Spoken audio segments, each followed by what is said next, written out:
Bonjour. Alors que la vague Omicron s'apprête à déferler sur le pays, nous ne disposons toujours pas des indicateurs pour jauger la force de la marée à venir.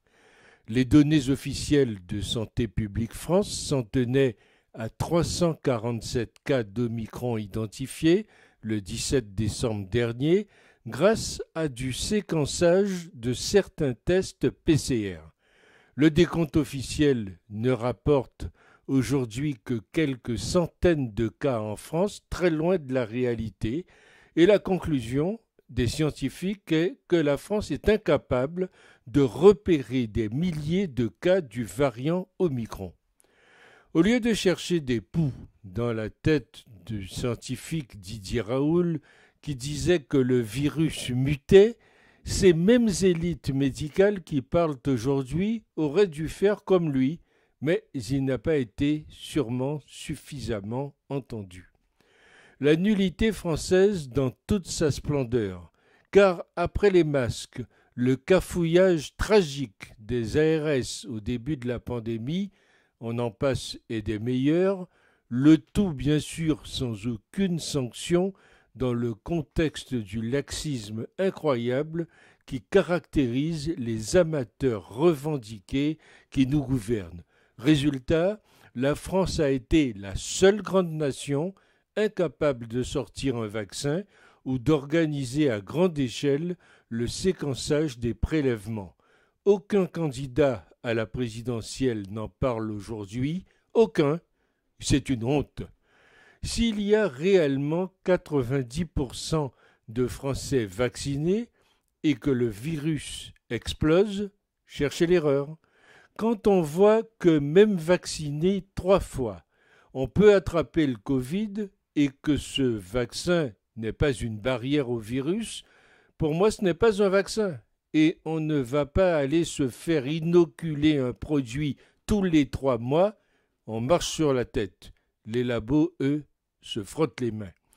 Le problème, c'est que la même équipe risque d'être à nouveau au pouvoir après les élections. Ils n'ont retenu aucune leçon, à part faire peur, autoritarisme dominant, se disant toujours les meilleurs. On commence à voir d'ailleurs coller sur la porte d'entrée des pharmacies des étiquettes indiquant « plus d'autotests ». Encore une preuve de l'incapacité du gouvernement de prévoir les besoins dans le domaine de la santé. Cela dure depuis décembre 2019, soit le début de l'épidémie. Voilà donc le résultat après 10 ans. On parle de choses qui n'intéressent et touchent quasiment personne ou une fraction de l'opinion, comme la PMA, comme Joséphine Baker au Panthéon, mais on n'arrive toujours pas après 2 ans de pandémie, à faire le strict minimum nécessaire. Et tout ça avec un pays ayant la plus grosse dépense étatique par habitant au monde. Une telle inefficacité persistante est tout simplement surprenante. Les tergiversations permanentes du gouvernement, le « en même temps » qui conduit à une proscription systémique, sont les pires conditions pour gérer une pandémie à diffusion exponentielle. Chaque jour de retard dans les décisions se traduit par une aggravation inattrapable de la situation. Et on voit en cette fin d'année que le gouvernement n'a rien appris des épisodes précédents et ils n'ont pas le courage de prendre les décisions difficiles qui s'imposent. La situation est trop grave pour se caler sur des postures électorales.